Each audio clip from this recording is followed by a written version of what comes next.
আব্দুল্লাহ বিন যায়েদ বিন আব্দে রাব্বিহি সাহাবী খেজুরের বাগানে কাজ করতেছেন, কে যেন মদিনার পথ দিয়ে বলে যায় রাসূল নাই, চলে গেছে। সরওয়ারে দু আলম নবী ওফাত হয়ে গেছে রে।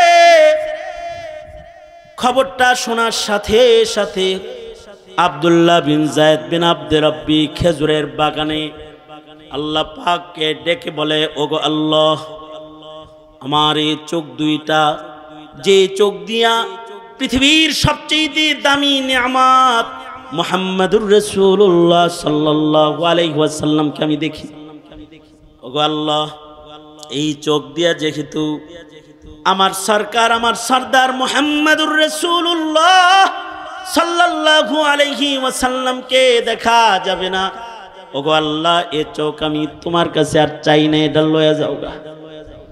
যে চোখ দিয়া রাসূল দেখা যাবে না, এই চোখ দিয়া দুনিয়ার আর কোনো নাজ নিয়ামত দেখতে চাই না।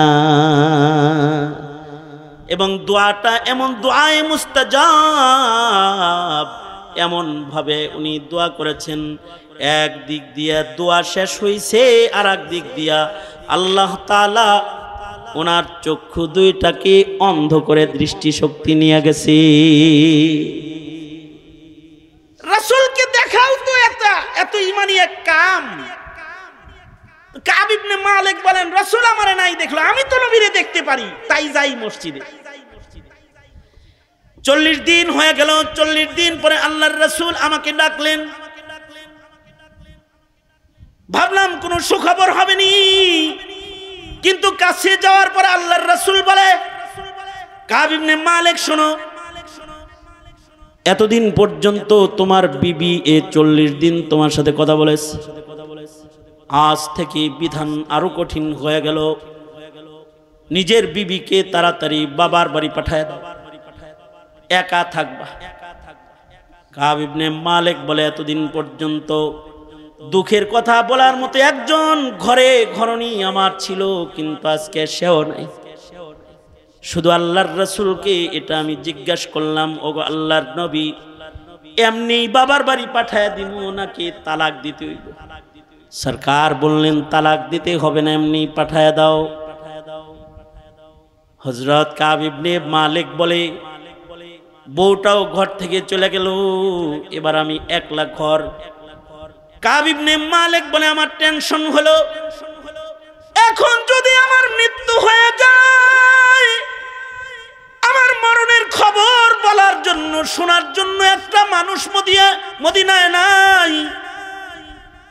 আমি এখন মরে গেলে কেউ আমার জানাজার নামাজও পড়তে আসবে না। আমি এখন যদি মরে যাই অবস্থায়, তাহলে আমার কবরের উপরে মাটি দেওয়ার মতো কোনো মানুষ থাকবে না। কাব ইবনে মালিক বলেন, এর চাইতে ভয়ঙ্কর বিষয় হলো, আমি না মইরা আমার এই বয়কাট হালতে যদি রাসূল মইরা যায়, আল্লাহর রাসূল যদি ইন্তেকাল করে, তাহলে ওহীর দরজা বন্ধ হয়ে যাবে। রাসূল যদি আমার এই বয়কাট হালতে ইন্তেকাল করে, আল্লাহর কাছ থেকে আল্লাহ কি আমারে মাফ করলো কি করলো না, এই খবরটা আসমান থেকে আসার দরজা বন্ধ হয়ে যাবে। শুধুই মাত্র আমার হায়াত না, কিয়ামত পর্যন্ত বরজখের ভেতরেও কেউ আমার সাথে কথা বলবে না। কিয়ামত পর্যন্ত, বিচারের আগ পর্যন্ত পৃথিবীর কেউ অথবা বরজখের কেউ আমার দিকে তাকাবে না। আকলমন্দু সে ক্যা পুছু कि मेरी इब्तिदा क्या है, अक्लमंदू से क्या पूछूं कि मेरी इब्तिदा क्या है, कि मैं इस फिक्र में रहता हूँ मेरी इंतहा क्या है, कि मैं इस फिक्र में रहता हूँ मेरी इंतहा क्या है। আমার শেষ বিদায় কি হবে, এটা হলো আমার ভাবনা হওয়া চাই, যে আমার শেষ বিদায়টা কি ভালো হবে না মন্দ হবে। কাব ইবনে মালিক বলে, এই টেনশন আমার, আমি এখন মরে গেলে তো কাম সারা, আর যদি রাসূল মরে যায় তাহলে কিয়ামত পর্যন্তের জন্য সারা। এমন জ্বালা যন্ত্রণায় কাঁপ বলে শুধু কান্না আর কান্না। আল্লাহ রে খালি কান্দি আর বলি, আল্লাহ আমারে তুমি মাফ করে দাও। বান্দায় অপরাধ করে যদি আল্লাহর কাছে মাফ চায়, আল্লাহ খুশি হয়ে যায়, কারণ আল্লাহ তাআলা হুয়াল আজিজুল গফুর। আল্লাহ তাআলা বান্দা মাপ চাইলে খুশি হইয়া যায়। 50 দিনের মাথায় আল্লাহ তাআলা এই 3 মুমিনের চোখের পানির বদলায় তাদেরকে ক্ষমার ঘোষণা রাসূলের কাছে পাঠায়া দিলেন। 50 দিনের মাথায় ফজরের নামাজের সময় আল্লাহর রাসূল এদেরকে ডেকে বললেন, এই আসো আসো, আয়াত নাজিল হয়েছে, ওয়ালা সালাসাতিল্লাযিনা খুল্লিফু, তোমরা 3 জন যারা আছো, যাদের জন্য বয়কট হানত ছিল, তোমাদের জন্য ক্ষমার আয়াত নাজিল হয়ে গেছে, চলে আসো আসো, তোমরা ক্ষমার সুসংবাদ নাও। যাও যাও, মসজিদে যারা আছো তারা ক্ষমার সংবাদটা তাদের পৌঁছায় দাও। সাহাবী বলে, আমি দৌড় দিলাম, কাব ইবনে মালিকের ঘরে দৌড়ায় গেলাম তাকে খবর দেওয়ার জন্য, কাব রে, আল্লাহ তাআলা তোদের মাফ করে দিছে। সাহাবী বলে, খবরটা নিয়ে যাওয়ার সাথে সাথে কাব ইবনে মালিকের গায়ের জামা খুইলা আমার গায়ে ও পড়ায় দিছে। এ সুসংবাদ লইছ, এই যে নাও তুমি হাদিয়া দিলাম তোমাকে, কারণ আমার আজকের দিনের চাইতে বড় সুসংবাদ আমার আর নাই। ইসলাম যেদিন গ্রহণ করেছিলাম সেদিনের সুসংবাদের চাইতেও আজকের ক্ষমার সুসংবাদটা আমার জন্য সবচেয়ে বড় ঈদের বড় আনন্দের সংবাদ, কারণ আমার আল্লাহ আমারে মাফ করে দিছে।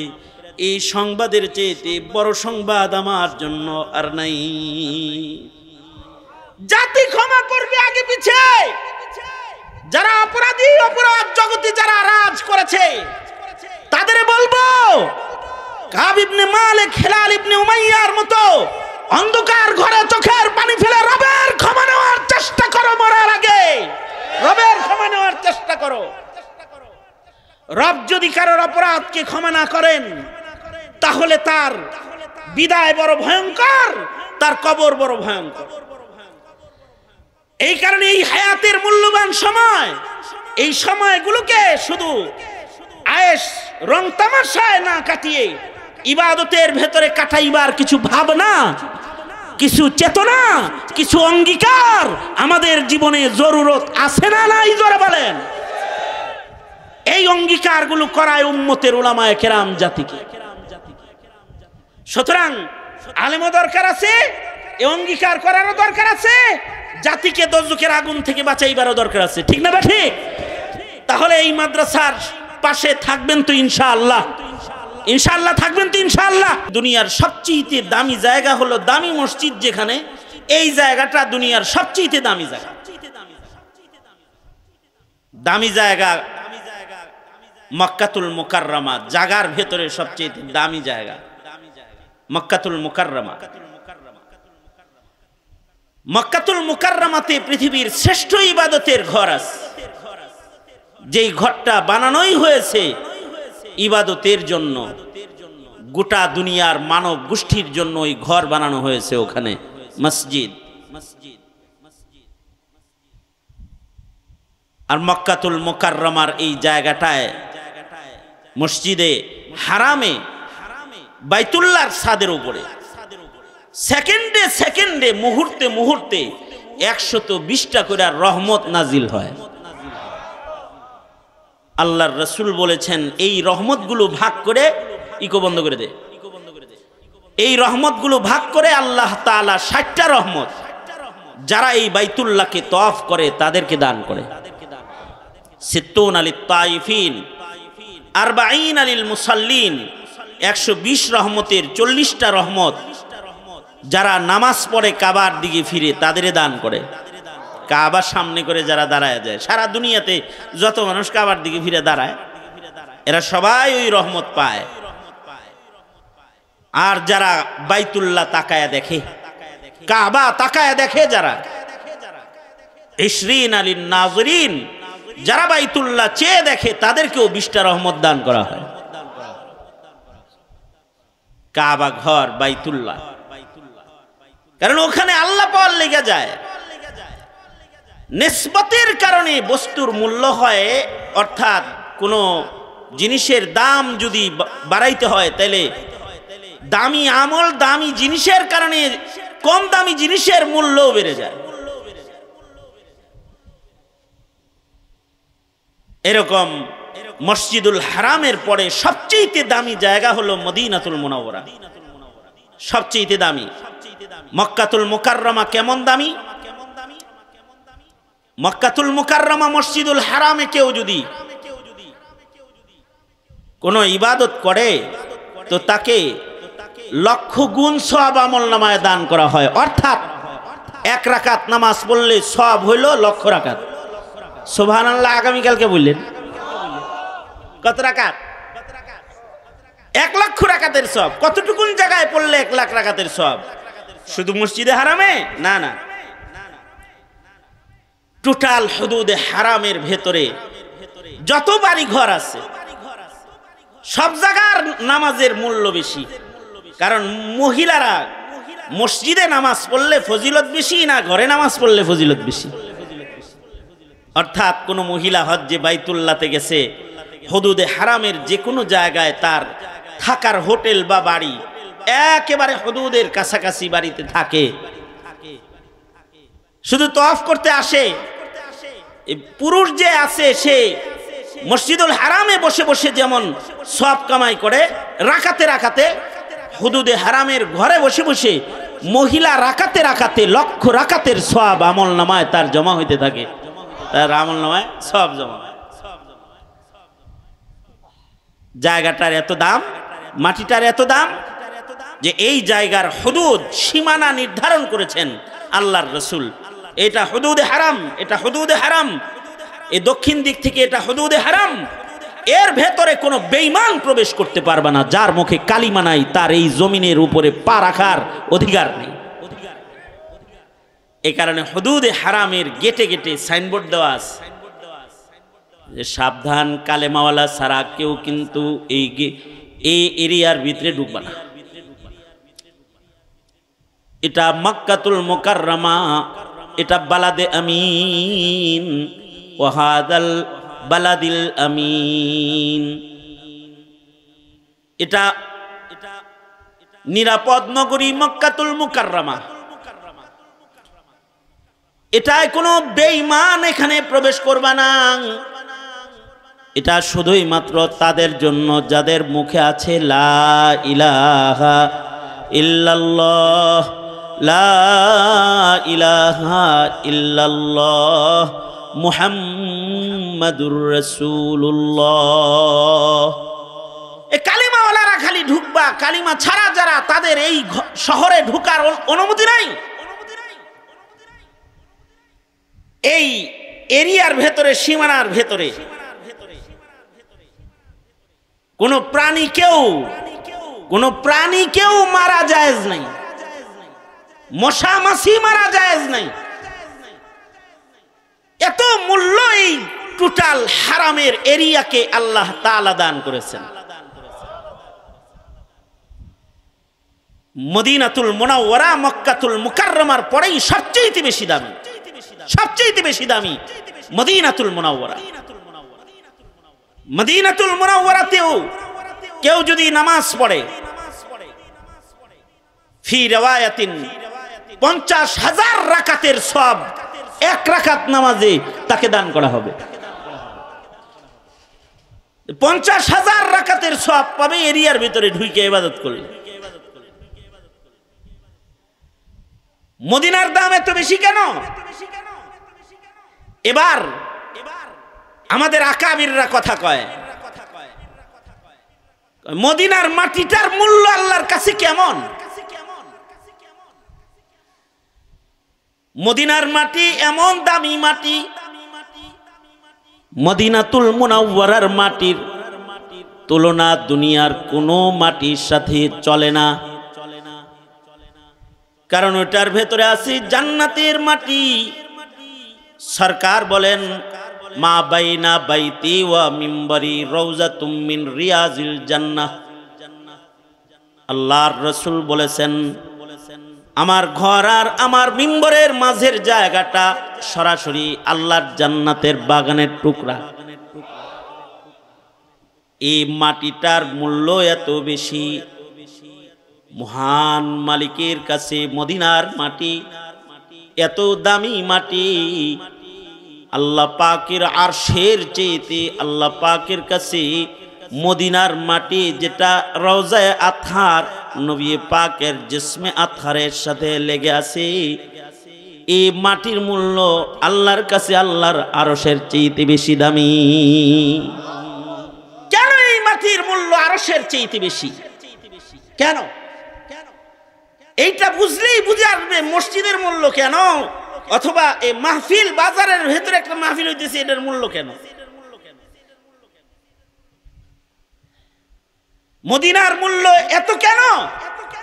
অথবা আমরা আমাদের উস্তাদদের কাছে প্রশ্ন করেছি, আরশের চেয়েতে মদিনার মাটি দামি কেন? তো আমাদেরকে আমাদের আসাতে যায় কেরাম বুঝাইছেন, আরশ মাখলুক, মাটিও মাখলুক। আরশ মাখলুক, মাটিও মাখলুক।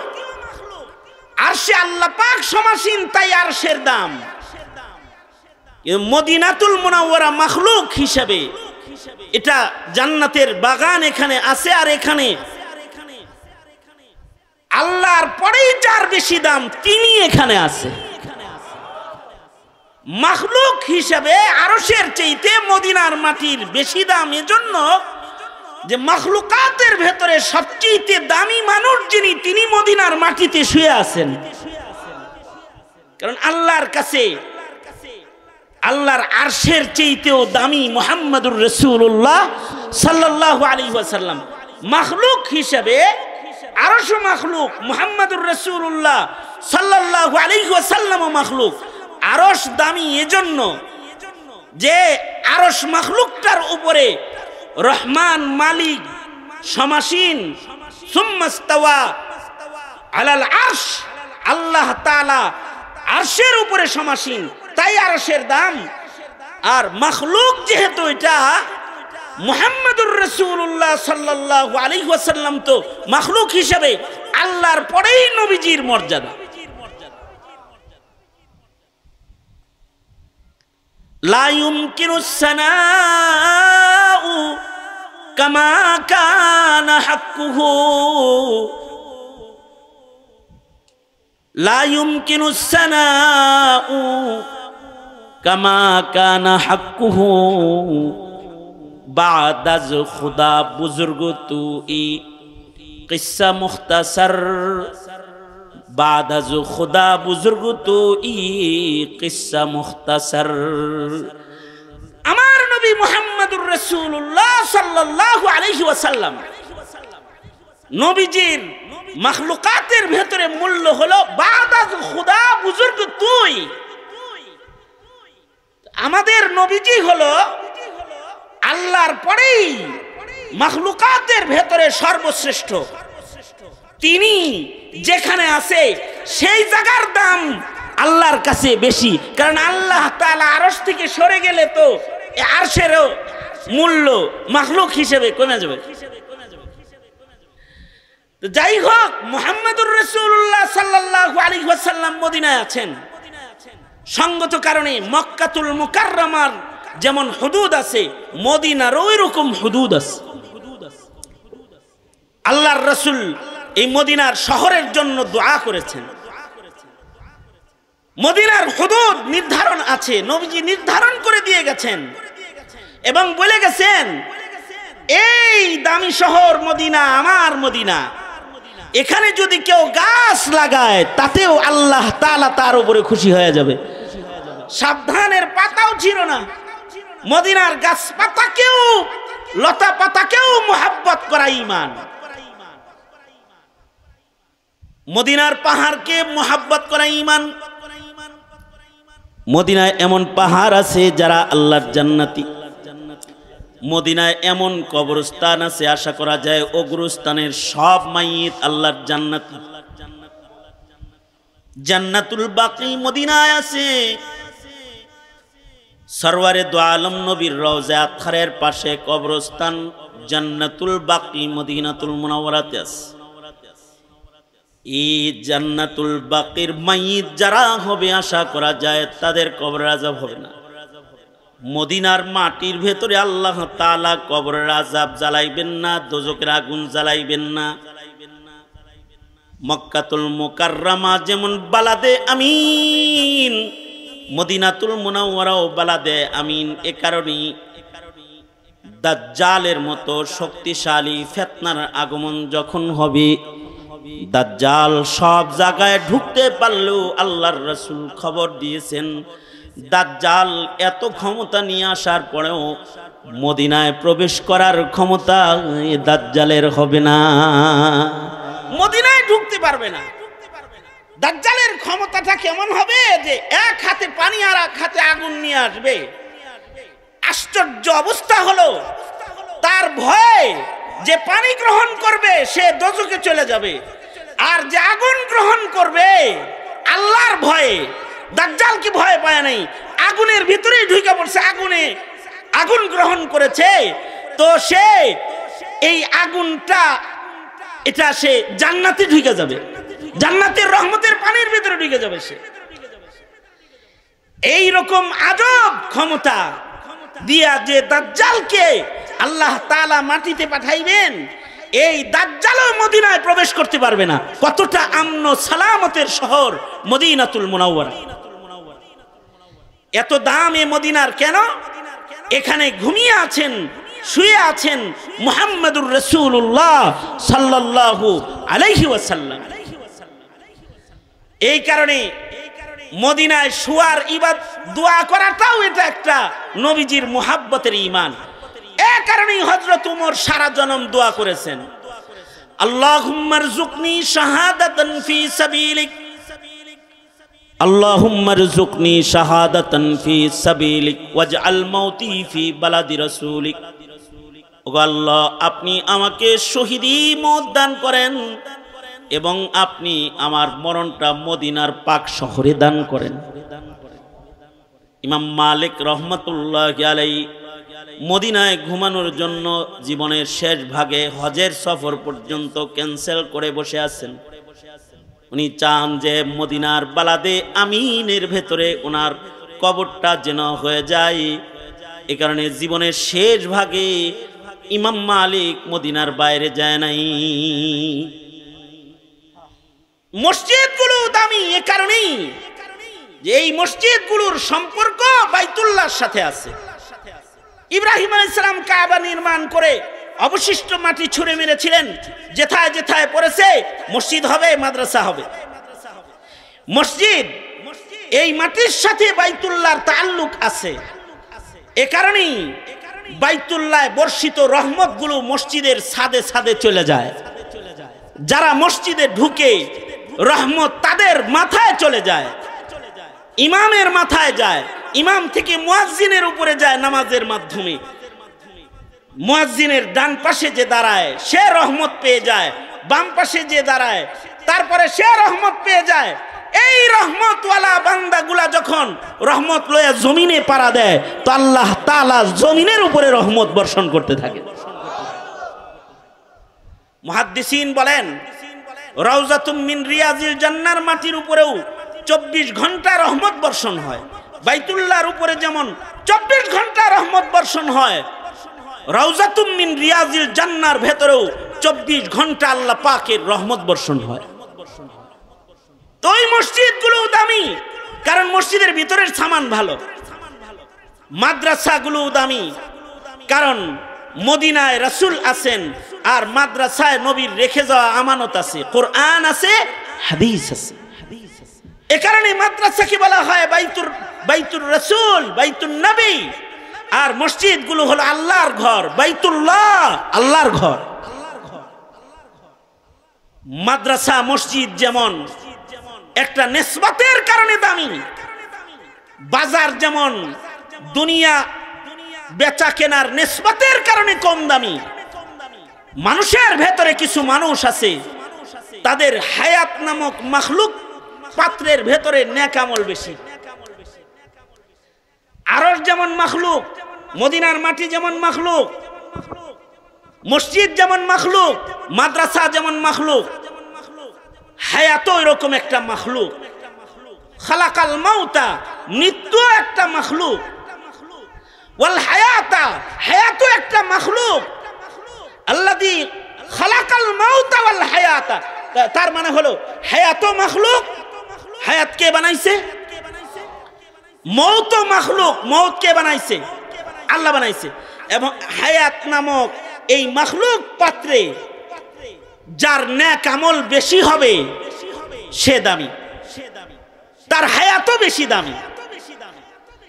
মসজিদে যেমন নেক আমলের কারণে মসজিদের দাম, হায়াতের ভেতরে নেক আমল বেশি হলে এই হায়াতওয়ালা মানুষটার দাম। যদি মানুষটার জীবনে নেক আমল বেশি হয়, মানুষটার হায়াতটা দামি, এই মানুষটা হায়াতের নেক আমল বেশি কামাই করে হায়াত পাত্রের নেক আমল বেশি রাখছে, তো তাকে আল্লাহর রাসূল বলেছেন চালাকাল কাইয়িসু মান দানা নাফসাহু ওয়া আমিলা লিমা বাদাল মাউত। হায়াতের ভেতরে নেক আমল যার বেশি সে হলো নেককার। নেককারদের জন্য আল্লাহ তাআলা হায়াত থেকে বের হওয়ার মরণ দরজা মাখলুক যেটা পাঠায় দিবে এটা ভালো হবে। আর হায়াত যাদের কম দামি হয়ে যাবে, গুনাহ বেশি হয়ে যাবে, তাদের সামনে মৌত নামক দরজা পাঠায় দেবে যেটা এটা খারাপ হয়ে যাবে।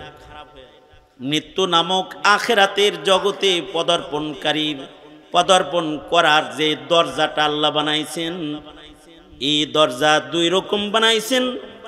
নেককার হায়াতওয়ালা মানুষদের জন্য মৃত্যুটা একরকম, আর বদকার মানুষদের জন্য মৃত্যুটা আরেক রকম। সঙ্গত কারণে মানুষকে আল্লাহ দিছে হায়াত যে, ও মানুষ তুমি কি নেক আমল বেশি করো নাকি গুনাহ বেশি করো, এটা কিন্তু আমি পরীক্ষা করব। পরীক্ষা কইরা এটা আমি নির্বাচন করব তুমি নেককার না বদকার হায়াতে। যদি নেককার হও মৃত্যু হবে একরকম, আলে ইবরাতু বিল খাওয়াতিম। হ্যাঁ, তবে ওহুয়াল আজিজুল গফুর, আল্লাহ তাআলা আজিজ, আল্লাহ তাআলা গফুর। আল্লাহ তাআলা যারা হায়াত ভুলে ভালে গুনাহ কইরা নষ্ট কইরা ফেলাইছে তাদেরকে চান্স দিয়ে রাখছে।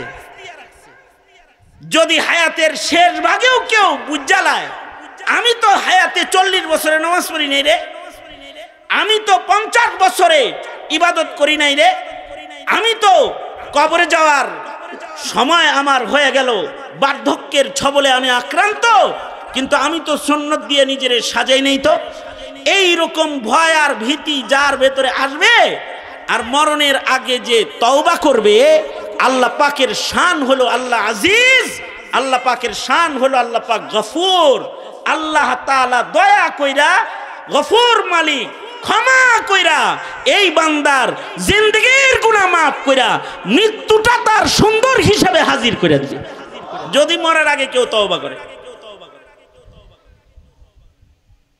মরার আগে তওবার সুযোগ সকলের হয় না, কৃতকর্ম সবার সুন্দর হয় না, আর তওবার সুযোগ আল্লাহ তাআলা সকলকে দেয় না। এই যেমন আপনারা এখানে আসছেন, এইখানে একটা দোয়া মাহফিল হবে অথবা মৌলবীরা কথা বলবে, এই এলান এই এলাকার বহু মানুষের কানে গেছে, সকলকে আল্লাহ এখানে তওবার জন্য আনে নাই, সবাইকে এখানে আল্লাহ তাআলা হাজির করেন নাই। কারণ এটা হুজুর দোয়া করেও আনতে পারবে না, আমার উস্তাদে দোয়া করেও আনতে পারবে না, এটা আল্লাহ কবুল করলে আইব। আপনারা খুশনসিব ওই কাফেলা যারা আওয়াজ শুনে মাহফিলে এসে পড়ছেন এই নিয়ত করে একটু তওবা হয়, একটু দোয়া হয়, যদি আমার গুনাহ মাফ হয়, যদি আমার পেছনের অপরাধগুলো আল্লাহ ক্ষমা করে দেয়। এই যে একটা ভাবনা আর চিন্তা, এইটা নিয়ে যারা এখানে আসছেন তাদের কপাল ভালো। হুজুরের চাচা আবু তালিবের জন্য হুজুর নিজে, নবী আলাইহিস সালাম নিজে দোয়া করছেন কাজ হয় নাই। কিন্তু সালমান ফার্সি মুলকে ফারেস থেকে হিজরত করে নিজেকে বিক্রি করে করে নবীর কাছে পেশ করছে। এটা ই সাআদাত বাজুরে বাজুনেস, এটা নিজের অর্জন না, এটা আল্লাহর দান। এটা কার দান? জোরে আওয়াজ করে বলেন, এটা আল্লাহর দান। এই কারণে যখনই মাহফিলে যাইবেন, মাহফিলটা কিন্তু তওবা করার জায়গা, মাহফিলটা কিন্তু আখিরাত কামাই করার জায়গা। যদিও মাহফিলটা বাজার নামক নিকৃষ্ট জায়গার একটা এরিয়ায় হইছে, কিন্তু এখানে যারা বসছে তারা কিন্তু আখিরাতের সদাই করার জন্য বসছে। এই কারণে এই জায়গা অথবা এই বাউন্ডারিটার কত দাম। আল্লাহর রাসূল বলেছেন, যারা এইখানে বসবে আসছিল বাজার করতে, কিন্তু কিছু সময়ের জন্য বসছে, তাদের জীবনের গুনাহ আল্লাহ মাফ করবে, কারণ তারা এমন এক কাফেলার সাথে বসেছে যারা তাদের হৃদয়ে আল্লাহ বসাইতে চায়, হায়াত পাত্রকে পবিত্র করে যারা আল্লাহর জান্নাতে ঢুকতে চায়, এদের সাথে এরা বয়ে বসছে। কারণ কর্ম এটা বড়। আমরা তো বুকা, তো আমরা যাইতেছি কবরে, কিন্তু কবরের চিন্তাই আমাদের হয় না। হ্যাঁ, হুজুররা একটু স্মরণ টরণ করাই দিলে কিছু সময় থাকে, তারপর আবার থাকেও না, ভুলে যায়। কিন্তু এই ফিকিরই আমাদের নাই। আমরা এত নির্বোধ, এত বুকা যে যাইতেছি কবরের দিকে, তাকায় রইছি দুনিয়ার উপরে। যেখানে আমাদের যাত্রা সেদিকে আমাদের নজর নাই।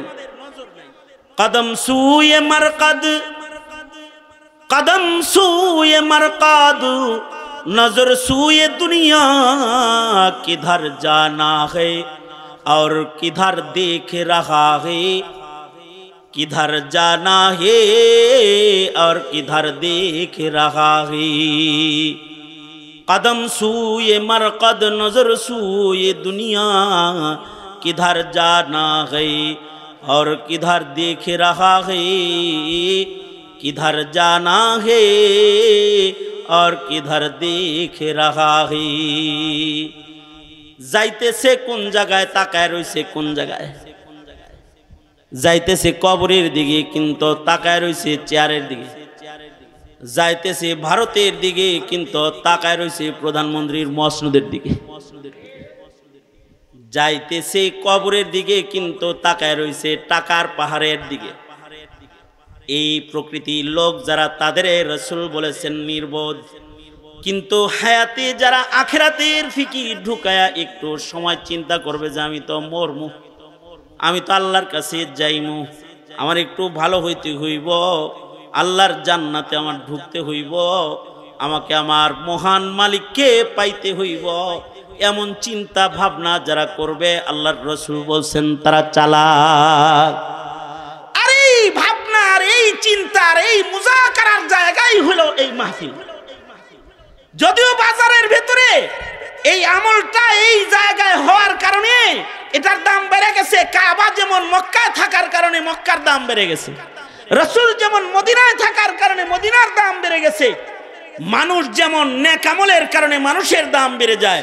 বাজারের ভেতরে একটা জায়গা কিছু সময়ের জন্য চতুর্দিক দিয়ে রহমতের ফিরিস্তারা এখন ঘিরে নিয়েছে। এই জায়গায় কিছু ভালো কাজ করা হইতেছে, এই কারণে, এই ভালো কাজগুলোর কারণে। এই চিন্তা ভাবনা সব সময় একটা মুমিন লালন পালন করা চাই, যে আমার শেষটা যেন ভালো হয়, আমার দুনিয়ার থেকে বিদায়টা যেন সুন্দর হয়, দুনিয়ার থেকে বিদায়টা যেন আমার ভালো হয়। এই চিন্তা, এই ভাবনা যদি কারোর ভেতরে ঢুকে যে আমার বিদায় যেন সুন্দর হয়, তাহলে সে জীবনে কোনো গুনাহখাতা করতেই পারবে না।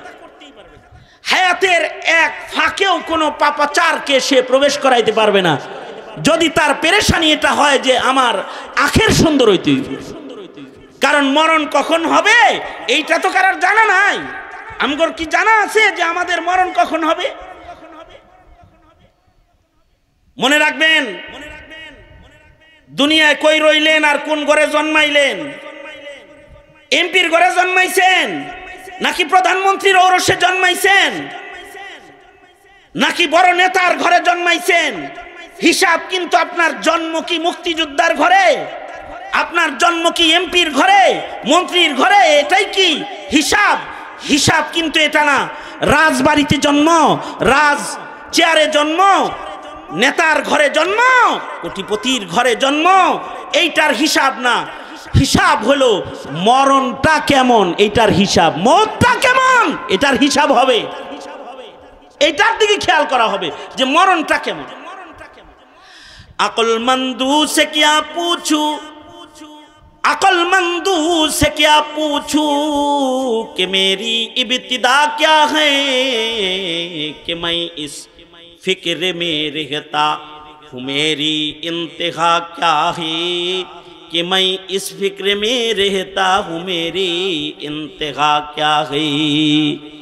अकलमंदू से क्या पूछूं, अकलमंदू से क्या पूछूं कि मेरी इब्तिदा क्या है, कि मैं इस फिक्र में रहता हूँ मेरी इंतहा क्या है, कि मैं इस फिक्र में रहता हूँ मेरी इंतहा क्या है।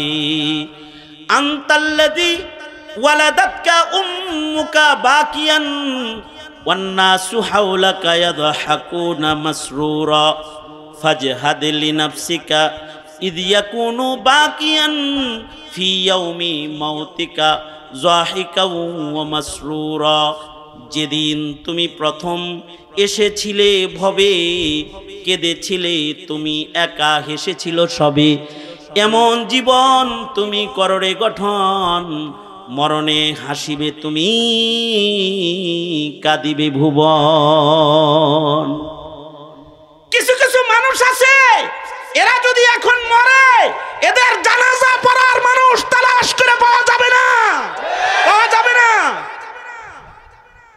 কারণ তাদের মরণে সবাই খুশি,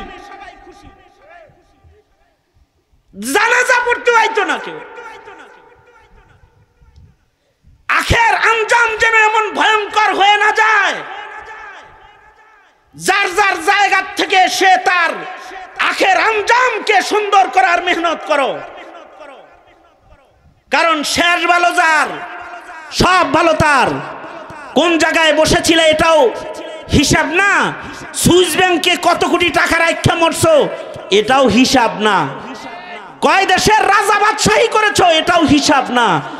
কয়খান আমল করছো, আর মানবিক ভাবে মানুষ হিসাবে কি জালেম ছিলা নাকি কামেল ছিলা, নেককার ছিলা নাকি বদকার ছিলা, হিসাব হলো এইটার হিসাব, এটার হিসাব।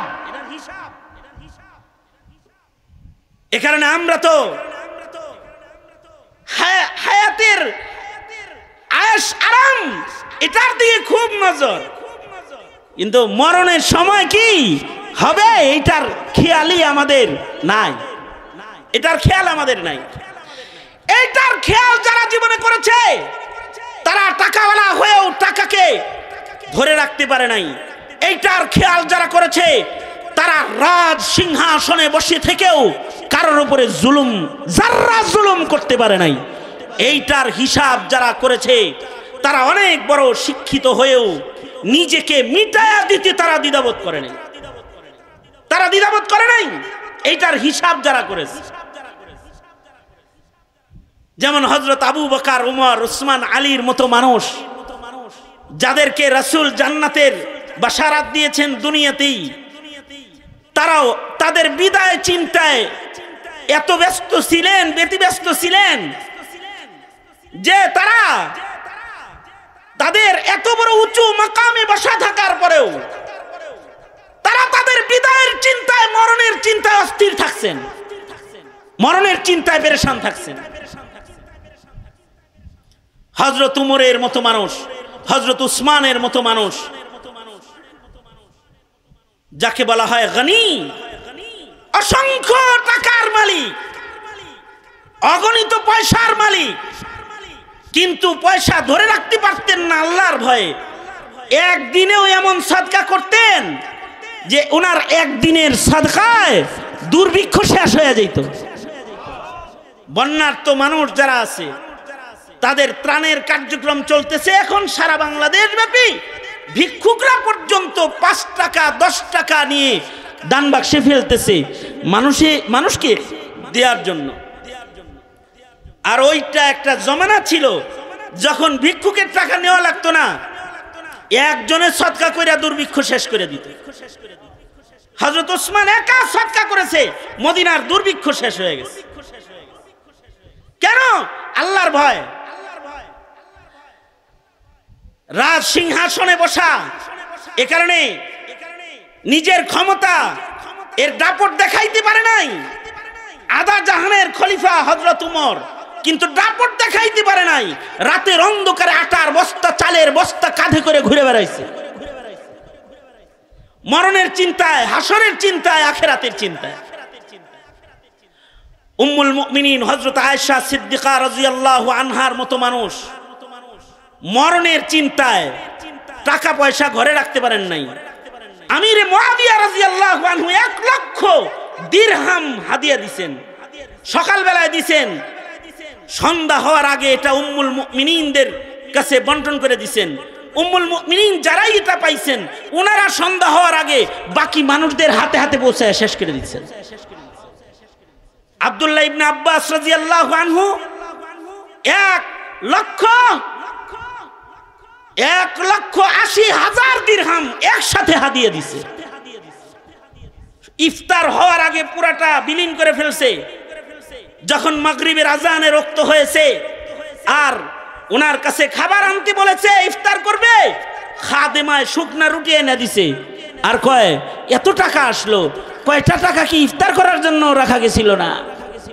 হযরত উম্মুল মুমিনিন বলে, টাকা যখন সামনে ছিল তখন আমি যে রোজা এটা তো আমার স্মরণ ছিল না। আমার স্মরণে শুধু এটাই ছিল যে আমার আল্লাহরে কত বেশি খুশি করা যায়, কত বেশি খুশি করা যায়। अक्लमंदू से क्या पूछूं, अक्लमंदू से क्या पूछूं कि मेरी इब्तिदा क्या है, कि मैं इस फिक्र में रहता हूँ मेरी इंतहा क्या है, कि मैं इस फिक्र में रहता हूँ मेरी इंतहा क्या है। একটা ভালো মানুষ যখন মরে যায় তখন ভালো মানুষের জন্য আল্লাহর ফিরিস্তারা পর্যন্ত কাঁদতে থাকে। ভালো মানুষের জন্য জমিন কাঁদে। ভালো মানুষের বিদায় বেলায় আসমান বাড়ি বর্ষণ করে, কাঁদে, বৃষ্টির ফোঁটা পড়ে যায়। ভালো মানুষ যখন বিদায় নিয়ে চলে যায়, গাছগাছালি, পাক পাখালি তাদের জন্য কাঁদতে থাকে। ভালো মানুষের জন্য আল্লাহর জান্নাত খুশি হয়ে ইস্তেকবাল দিতে থাকি। ভালো মানুষের বিদায়ে আসমান জমিন সব রোনাজারি করতে থাকি। হায়াত দান করেছে আল্লাহ তাআলা, আবার মৃত্যু নির্ধারণ করেছেন এটা চেক করার জন্য যে কে কেমন আমল করে। আমল ভালো করে কেউ যদি মরণের মুখোমুখি হয় তো তার জন্য ভয় নাই। তাতানাজ্জালু আলাইহিমুল মালাইকাতু আল্লা তাখাফু ওয়ালা তাহজানু ওয়াবশিরু বিল জান্নাহ ওয়াবশিরু বিল জান্নাতিল্লাতী কুনতুম তুআদুন নাহনু আউলিয়াউকুম ফিল হায়াতিদ দুনিয়া ওয়া ফিল আখিরাহ ওয়ালাকুম ফিহা মা তাশতাহি আনফুসুকুম ওয়ালাকুম ফিহা মা তাদউন নুজুলাম মিন গফুরির রহিম। সুতরাং এখানে যারা এখন আমার কথা শুনছেন, এদের অনেকেই এমন আছেন যে যারা 5 ওয়াক্ত নামাজ পড়েন না। অনেকেই আছেন এরকম যাদের কবিরা গুনার অভ্যাস আছে। যদি হিসাব আপনার এটাই হয় যে আল্লাহ হায়াত নামক যে জিনিসটা আমারে দিছে, এর 50 বছর ছিলাম বেনামাজি, কয়দিন ধরে নামাজ ধরছি। এর 40 বছর ছিলাম রোজা ছাড়া, কয়দিন ধরে আমি রোজা রাখছি। অথবা হাত্তাল আন এখনো পর্যন্ত আমি দাড়ি কাটছি, অথবা আমি বেনামাজি। তার জন্য আমি একটা খুশখবরি লইয়া আসছি। সেটা হলো এই, সেও যদি এই মুহূর্তে আল্লাহর কাছে তওবা করতে পারে তো উলাইকা ইউবাদদিলুল্লাহু সাইয়্যাতিহিম হাসানাত, আল্লাহ তাআলা তার পেছনের সব গুনাহ এক মুহূর্তের ভিতরে ক্ষমা করে মরণটা তার ভালো বানায় দিবেন। আল্লাহ তাআলা ভালো বানায় দিবেন যদি সে তওবাকারী হয়ে যায়। মুহতারাম হাজিরিন, এই চিন্তাটা নিজেদের ভেতরে আনি যে আমার বিদায় কেমন হবে। আওয়ামী লীগের 16 বছরের জুলুমের শাসন পুঁজি বানায় যারা জাতিরে জ্বালাইতে জ্বালাইতে কয়লা বানায় ফেলায় দিয়েছিলে, হিসাব কষকে মরণ কেমন হবে হিসাব কষ যায়, জানা যায় মানুষ কয়টা হবে হিসাব করা যায়। এই হিসাব তো করলে না, মরলে কি হবে, খালি চেয়ারে থাকলে কি হবে এই হিসাবই কষলা, মরলে কি হবে এইটা হিসাব কষলা না। যদি মরলে কি হবে এই হিসাব না কষো তাহলে তোমার মতো বোকা এই রাজ্যে আর নাই। কথা বলেন ঠিক না? ঠিক জোরে আওয়াজ করে বলেন। এতটাই নিগৃহীত যে মাটির উপরে হাইটা যাইতে পারো না, উইরা যাইতে হয় দিল্লিতে। তাইলে মরার পরে মাটি তোমাকে জায়গা দিবে কিনা এটাও তো হিসাব করা দরকার। মরার পরে মাটি তোমাকে জায়গা দিবে কিনা, এই মাটির মানুষ তোমাকে চাইবে কিনা। আমাদের মরণের তো এই হিসাব নাই, কিন্তু সাহাবীদের এই হিসাব খুব ছিল।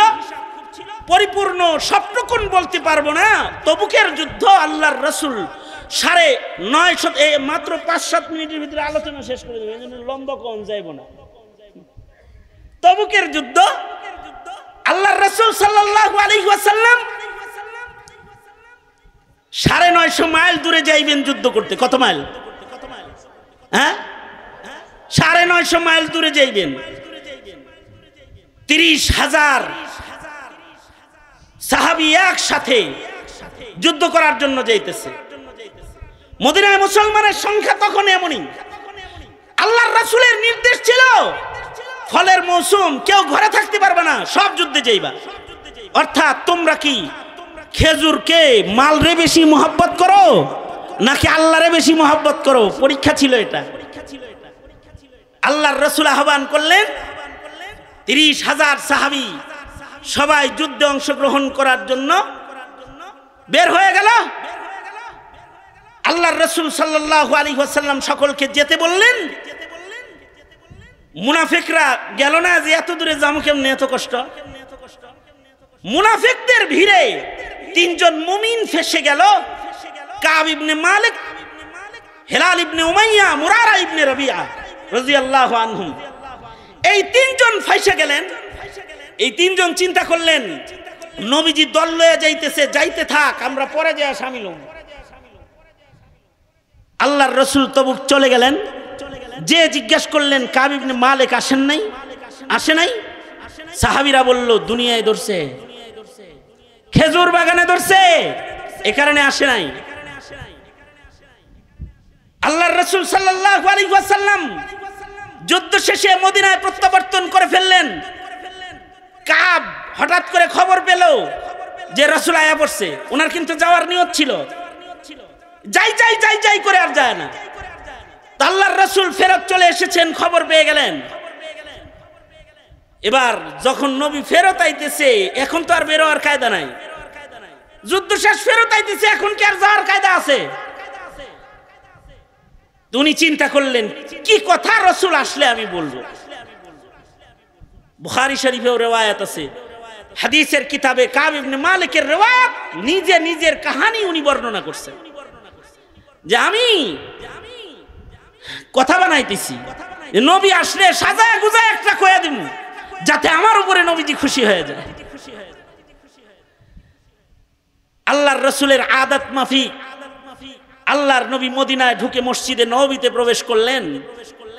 আল্লাহর রাসূল সাল্লাল্লাহু আলাইহি ওয়াসাল্লাম মসজিদে ঢোকার সাথে সাথে ওই 3 জন মুমিন যারা যায় নাই এরাও চলে আসলো।